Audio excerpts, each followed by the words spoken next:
자, 요 먼저 그림을 봅시다. 그림을 보면 이 요게 이제 리딩 엣지예요. 요 부분 잠깐만요. 포인트를 바꿔야 돼.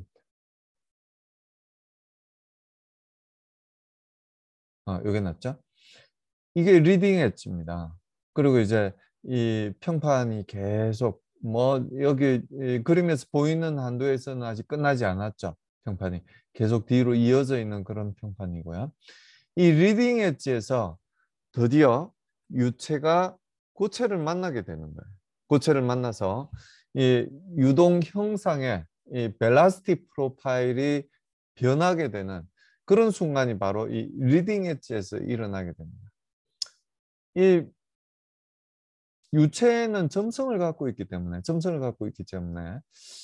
요 유체 표면에서 고체 표면에서는 고체 표면이 갖고 있는 속도와 같은 속도를 가질 수밖에 없어요. 그게 이제 점성의 영향이라고 이제 말씀을 드릴 수가 있는데요.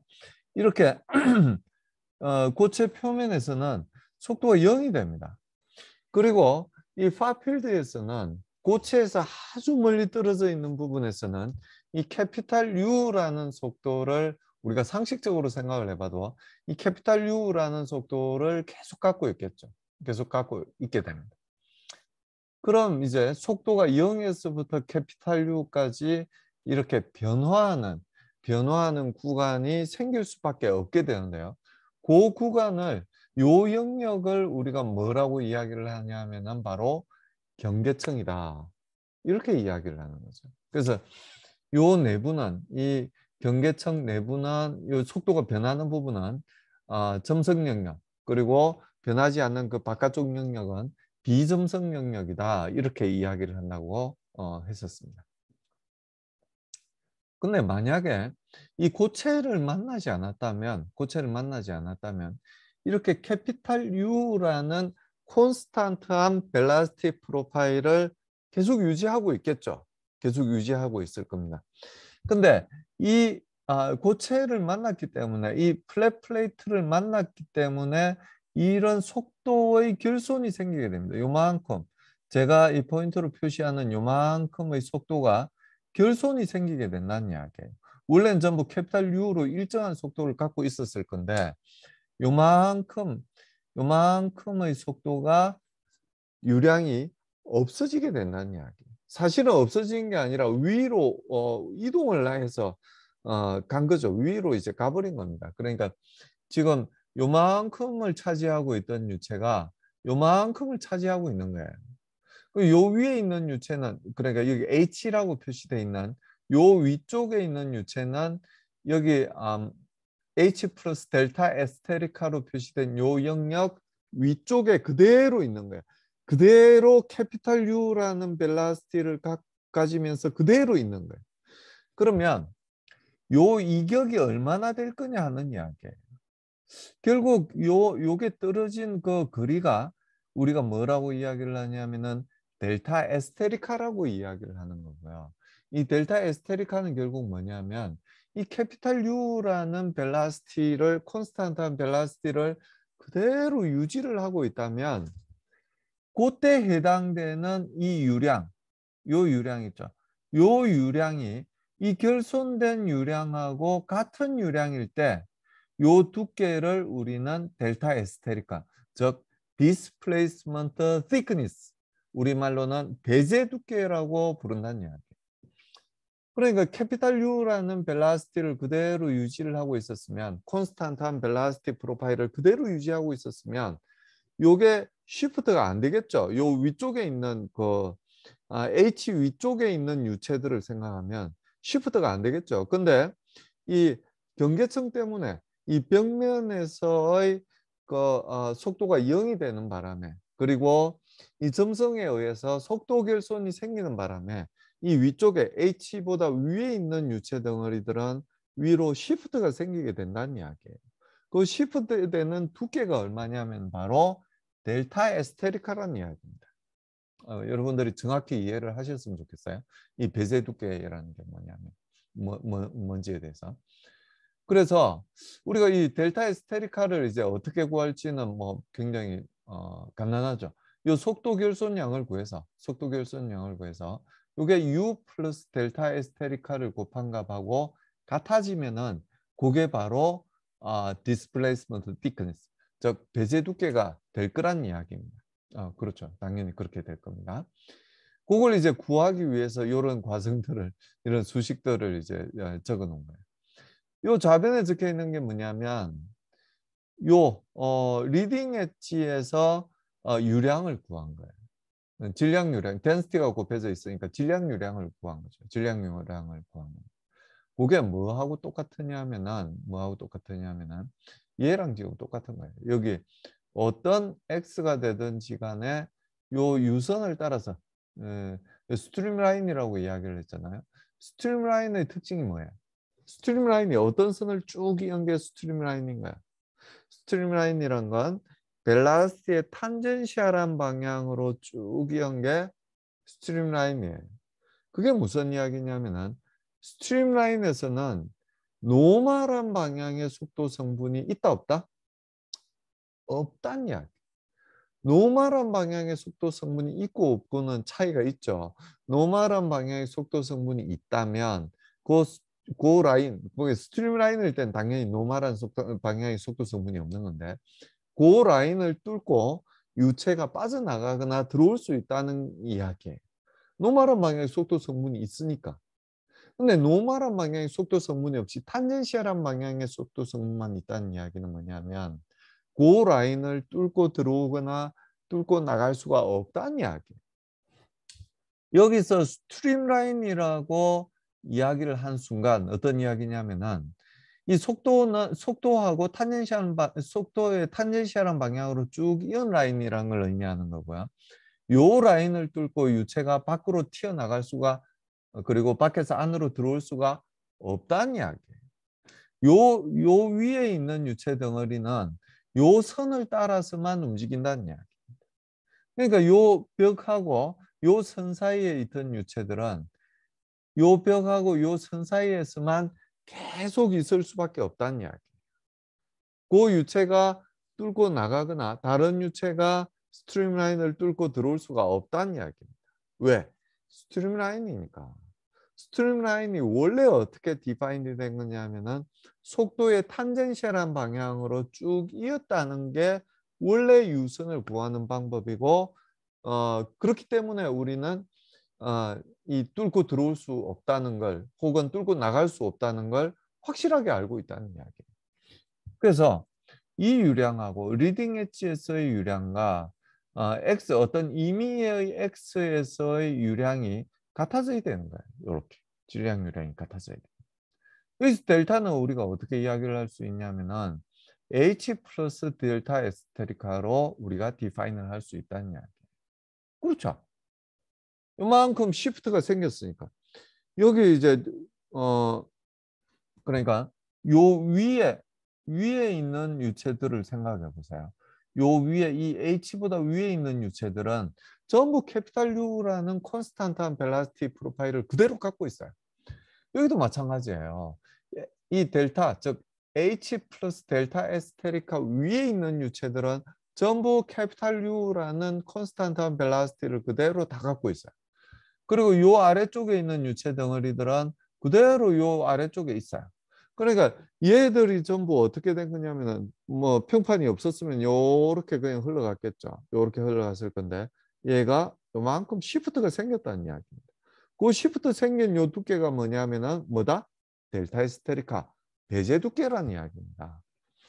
그래서 그 다음부터는 굉장히 쉬운 이야기죠. 그냥 산수, 수학적인 이야기니까 굉장히 쉽습니다. 그래서 요거 이제 양변에 로와 B를 양변에 먼저 나누어 주고요. 요 접근하면 캐피탈 U 곱하기 H가 되는 게 당연한 이야기죠. 이 로와 B는 이제 양변에 나눠줬으니까 이건 없는 걸로 생각하시면 되고, 캐피탈 U를 한 번 더해줬다 한 번 빼주는 거예요. 한 번 빼줍니다. 그럼 이제 요 식은 요렇게 이제 정리를 할 수가 있어요. 요렇게 정리를 할 수가 있습니다.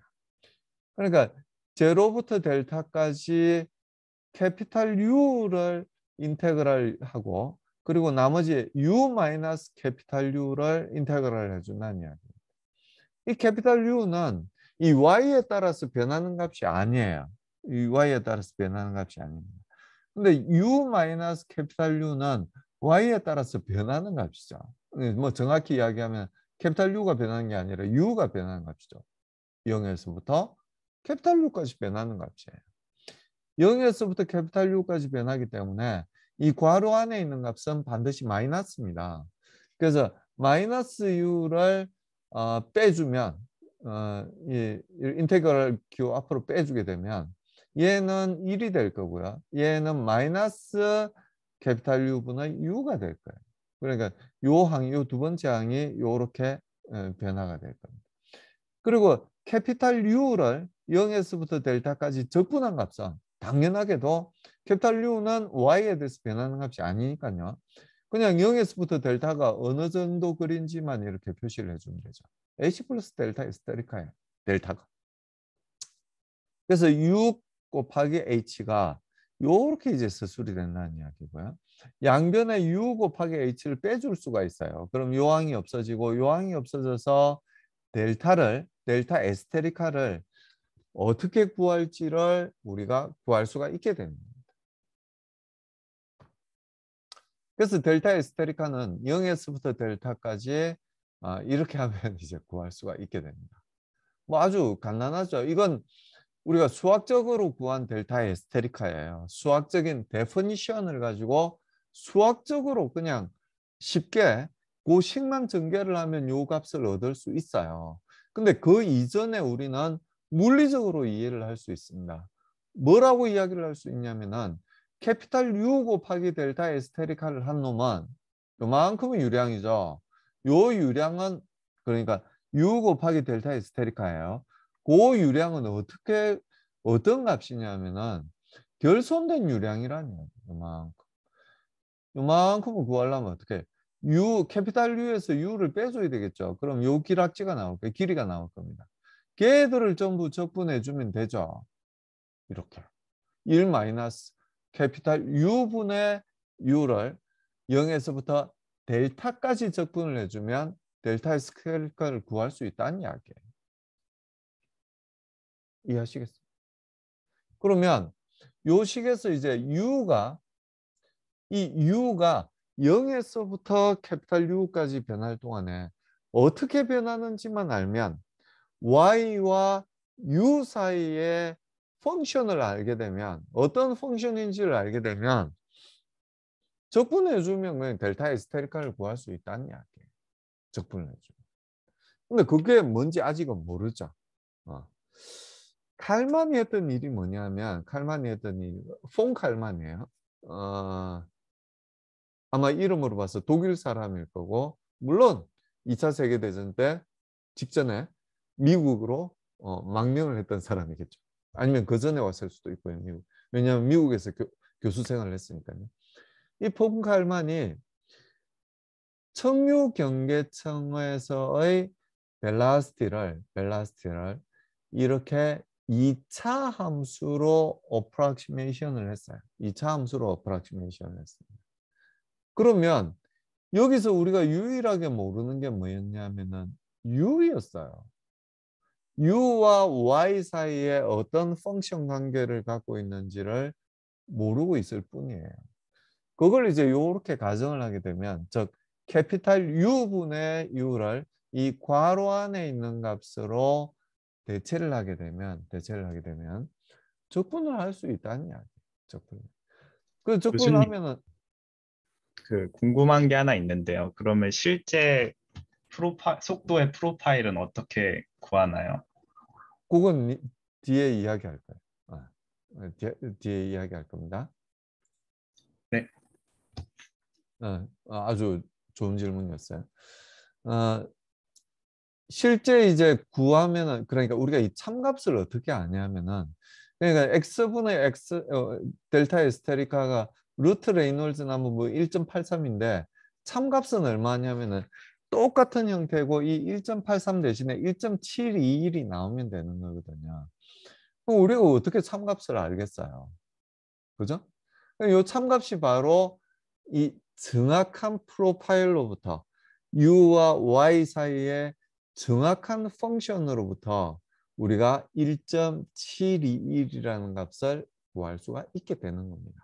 그래서 참값을 어떻게 구하는지는 나중에 이제 이야기하기로 하고, 그건 이 참값하고 이 u를 포물선 2차 함수로 어프로키메이션 했을 때의 차이가 불과 6%밖에 차이 안 난다는 이야기. 이 뭐 거꾸로 이야기하면 뭐냐면, 이 벨라시티 프로파일을 포물선으로 건사하더라도 원래 벨라시티 프로파일하고 별 차이 안 난다는 이야기야. 거의 비슷하다는 이야기야. 벨라시티 프로파일이 포물선하고 별 차이 안 난다는 이야기. 정확한 벨라시티 프로파일이 포물선하고 별 차이 안 난다는 이야기. 그러니까 이 델타를 x분의 델타를 구했을 때도 10%밖에 차이 안 났었어요. 그렇죠?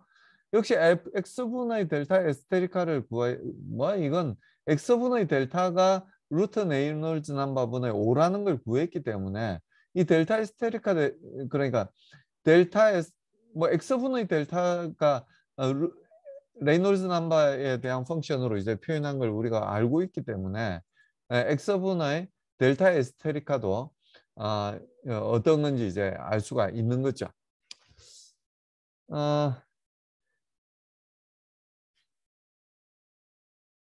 그래서 이렇게 우리는 이 무차원수로 표현하는 걸 무척 좋아합니다. 무척 좋아하는데 그 이유가 뭐냐면 이 델타 에스테리카만을 가지고는 우리가 무언가 물리적인 의미를 표현할 수가 없어요, 사실은. 그러니까 이 똑같은 델타 에스테리카가 두께니까 길이의 차원이에요. 이 델타 에스테리카가 10이다. 그럼 어떤 상황에서 10일지, 그러니까 x가 100만큼 떨어져 있는데 10인 거하고 x가 1000만큼 떨어져 있을 때 10인 거하고 그건 의미가 완전히 다르거든요. 그렇기 때문에 이 물리적으로 의미가 있으려면 x에 비해서, 즉 리딩 엣지로부터 거리에 비해서 델타 에스테리카가 혹은 델타가 얼마인지가 물리적으로 의미를 갖는 거예요. 그러니까 이 보시면 아시겠지만 x분의 델타 에스테리카는 이렇게 레이놀스 넘버에 대한 펑션으로 이렇게 주어지게 됩니다. 근데 델타 에스테리카는 어떠냐 하면은 이렇게 아주 간단한 형태, 레이놀스 넘버에 대한 펑션이 아니고 무엇에 대한 펑션으로 주어지게 되냐면은 density, 그리고 길이 x, 그리고 파필드 벨라시티 캐피탈 U, 그리고 비스카시티, 이런 값들의 펑션으로 주어지게 돼요. 근데 이 무차원화해서 표현을 하면 우리가 5장인가 6장에서 이야기했잖아요. 왜 무차원화를 하는지에 대해서. 이렇게 무차원화를 해서 표현을 하게 되면 아주 명쾌하게 이런 쉬운 펑션으로 표현을 할 수 있다는 이야기예요. x가 따로 영향을 미치는 게 아니고, 캐피탈 U가 따로 영향을 미치는 게 아니고, 비스카시티가 따로 영향을 미치는 게 아니고, 걔들이 조합된 형태인 레이놀스 넘버가 영향을 미치게 된다는 이야기예요. x가 2배 커지는 거나 파필드에서 2배가 커지는 거나 x분의 델타 에스테리카에 미치는 영향은 똑같다는 이야기예요. 그런 이야기 우리가 무차원수 이야기하면서 많이 했었죠. 그래서 뭐 x가 2배일 1배일 때, 뭐 2배일 때, 4배일 때, 그리고 캐피탈 U, 파필드 벨라시티가 1일 때, 2일 때, 4일 때, 그리고 덴시티가 1일 때, 2일 때, 4일 때, 이거 다 따로 할 필요 있다고 그랬어요, 없다고 그랬어요? 다 따로 할 필요 없다고. 왜? 레이놀스 넘버의 펑션으로 주어지지 얘들이 각각 독립적으로 영향을 미치지 않는다는 이야기예요. x가 2배가 커지는 거랑, 그리고 파필드 벨라시티가 2배가 커지는 거나, 아니면 비스카시티가 2배가 커지는 게 전부 똑같은 영향을 끼치게 된다는 이야기예요. x분의 델타 에스테리카로 무차원화해서 표현을 하게 되면, 차원으로 표현을 하게 되면 우리는 각각을 전부 다 테스트할 수밖에 없어요. 우리가 이 무차원수에 대한 이런 개념을 모르는 상태에서는 전부 따로 실험을 하거나 CFD로 계산을 하거나 따로 전부 리얼 스케일을 가지고 전부 다 따로 할 수밖에 없어요. 근데 그럴 필요가 있다 없다? 없다는 이야기입니다. 덴시티가 반이 되는 거나 아니면 X가 2배가 되는 거나 똑같은 영향을 미친다.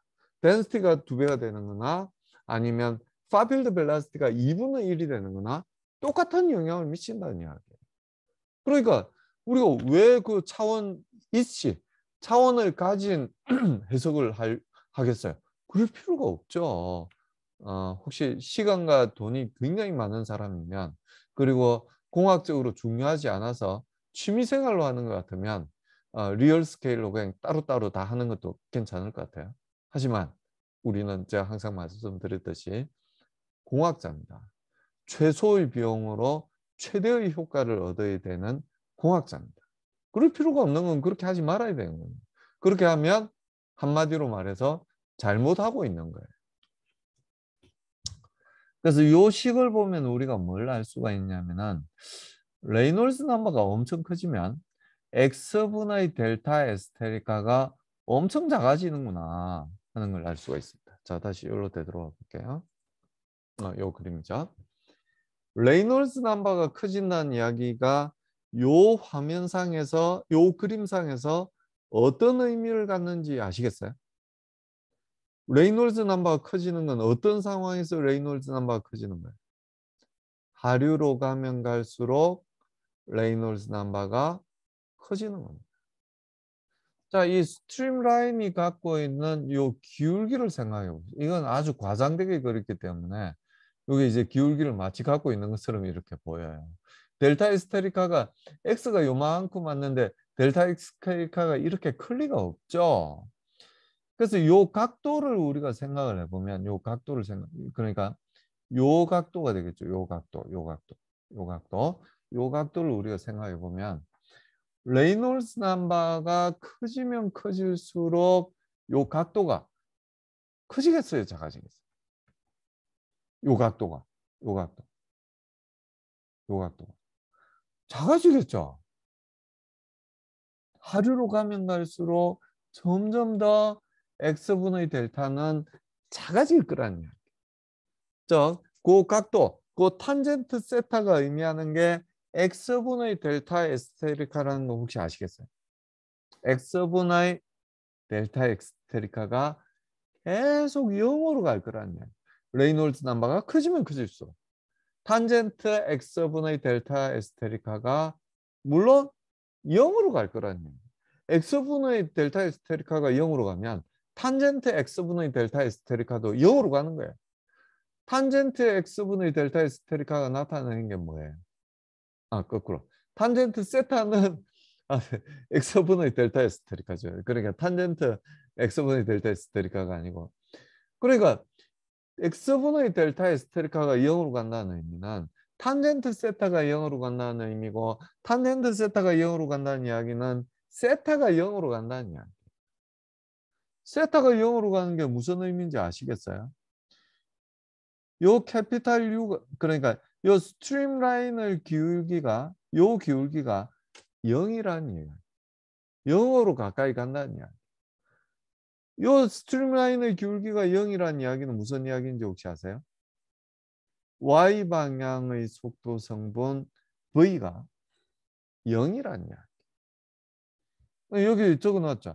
이 x 방향 그러니까 여기 캐피탈로 이제 표현한 이유는 요 점성 영역이 아니라 이 바운드리 레이어 엣지에서 이야기이기 때문에 캐피탈 U라고 적은 거예요. 캐피탈 U 분의 V가 X 분의 델타 에스테리카에 비례한다는 거 이해되세요? 그렇죠? 요게 기울어져 있으면 Y 방향의 속도인 V가 0이 아니라면 세타가 0이 아닌 게 되죠. 0이 아닌 게 됩니다.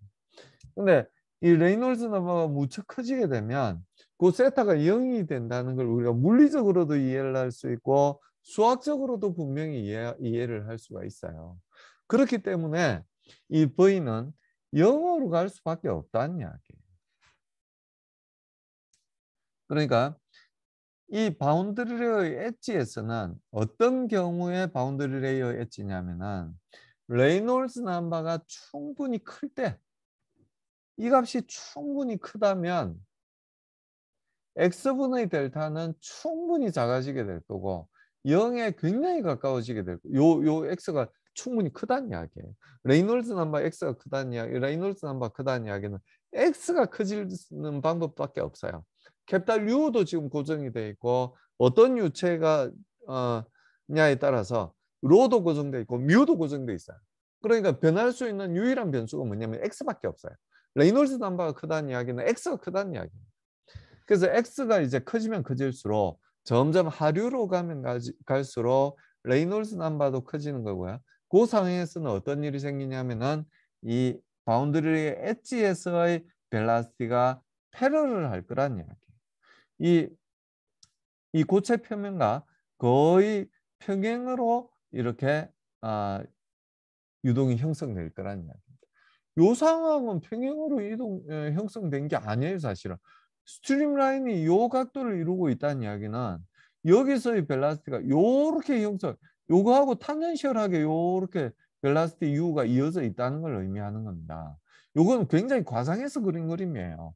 실제로는 X가 훨씬 더 길어야만 델타가 이 정도 두께를 갖게 되고 델타 에스테리카는 델타의 3분의 1 정도인 요 정도의 두께를 이제 갖게 되는 거죠. 이건 굉장히 과장해서 그린 그림이라서 요 그림 그대로 이해를 하시면 안 되고요. 이 바운더리 엣지에서의 유속은 거의 이런 X 방향의 속도밖에 없다는 걸 여러분들이 분명히 이해를 하셔야 됩니다.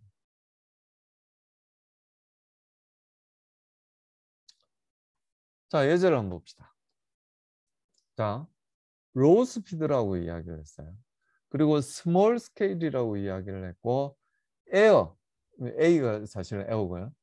그리고 두 번째는 워터, 물에 대한 바운드리 레이어라고 이야기를 하고 있습니다.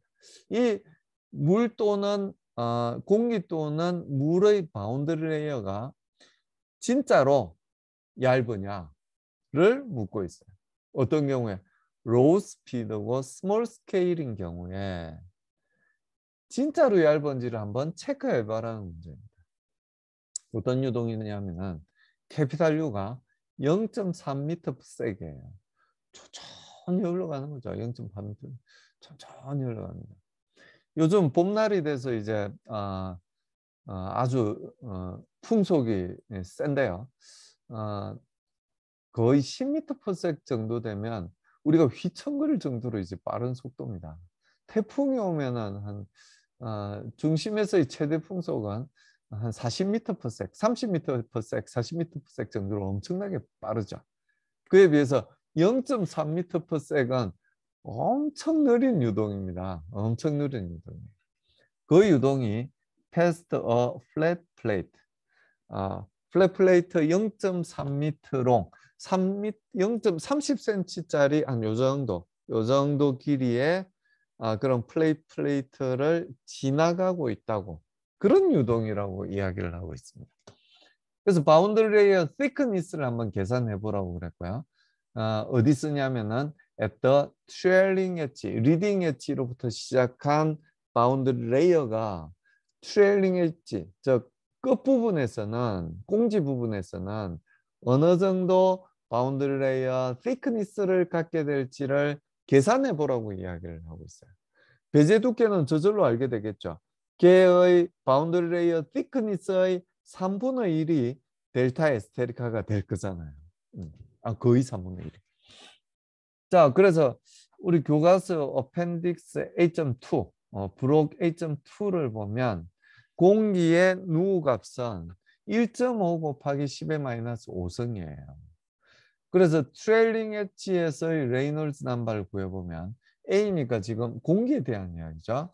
공기에 대한 누가 그리고 캐피탈 U는 얼마라고 그랬어요? 0.3이라고 그랬고 플랫 플레이트의 길이 즉 L은 얼마라고 그랬냐면은 30cm 0.3이라고 그랬죠. 그래서 그 값들을 이제 다 대입해서 레이놀즈 넘버를 구해보면 6,000 정도 돼요. 완벽한 라미나 플로우죠. 라미나 바운드리 레이어가 우리가 생각하는 그 범위가 어디부터 어디까지냐면은 10의 3성부터 10의 6성까지 그 정도 범위에 있으면 청류 경계층, 즉 라미나 바운드리 레이어라고 생각을 할 수 있었는데요. 이 트레일링 엣지에서 꼬리 부분에서의 레이놀즈 넘버가 6천이니까 전체 영역은 청류 경계층 영역을 이라고 가정해도 별 문제가 없겠다, 그런 생각이 듭니다. 그리고 경계라고 봤더니 2,500이 넘기 때문에 이 전체 길이에 비해서 이 디벨로핑하는 그 영역은 뭐 비교적 작은 영역이 아닌가, 그렇게 생각이 되기도 하고요. 충분히 이제 이 바운드리 레이어 thickness를 구하기 위한 조건은 만족했다고 볼 수가 있습니다. 자, x분의 델타 에스테리카는 루트 레이놀즈 넘버분의 5.0이에요. 그렇죠? 5.0입니다. 그래서 그 값을 이제 레이놀즈 넘버 대신에 6,000만 대입해서 그 값을 구해보면 0.0645가 된다는 걸 알 수가 있습니다. x가 얼마일 때 델타를 구하라고 그랬냐면은 x가 0.3일 때의 델타를 구하라고 그랬으니까요. x 대신에 0.3을 대입을 하게 되면 델타를 그냥 구할 수 있죠. 0.019m라는 걸 구할 수가 있습니다. 30cm 정도 바운드리 레이어가 디벨롭을 하게 되면 바운드리 레이어 thickness는 1.9cm 정도가 된다는 걸 알 수가 있습니다. 30cm 갔는데 바운드리 레이어 thickness는 1.9cm밖에 안 되니까 굉장히 얇다는 걸 알 수가 있죠. 여기서 다시 한번 얇다는 걸 이제 확인을 할 수가 있어요. 디스플레이스먼트 thickness는 얼마예요? 그거의 3분의 1 정도인 0.8cm 정도가 될 거라는 걸 알 수가 있습니다. 그러니까 요 위에 있던 유체 덩어리, 바운드리 레이어에 속해 있지 않은 그 위에 있는 유체 덩어리들은 이 트레일링 엣지에 와서는 0.8cm 정도 쉬프트 된다, 이렇게 이제 말씀을 드릴 수가 있게 됩니다. 그래서 공기인 경우는 이렇고요. 물인 경우에 똑같은 계산을 한 번 더 해야 돼요. 여기 B에서는 물에 대해서 하라고 그랬거든요. 상황이 달라진 게 뭐냐면 이 비스카시티, 물에서의 비스카시티만 달라지게 됩니다. 그러니까 공기에서의 비스카시티는 1.5 곱하기 10의 마이너스 5성. 이 비스카시티는, 다이나믹 비스카시티는 덴시티 분의 비스카시티라는 거 알고 계시죠? 덴시티 분의 비스카시티입니다. 그래서 이 물에서는 이 누 값이 얼마가 되냐면 1 곱하기 10의 마이너스 6성이에요. 그 값을 요 값 대신에 대입을 하게 되면 레이놀즈 넘버가 9만 정도가 된다는 걸 알 수가 있습니다. 9만 정도. 그래서 레이놀즈 넘버가 9만 정도면 이건 다행스럽게 아직도 라미나 영역이에요.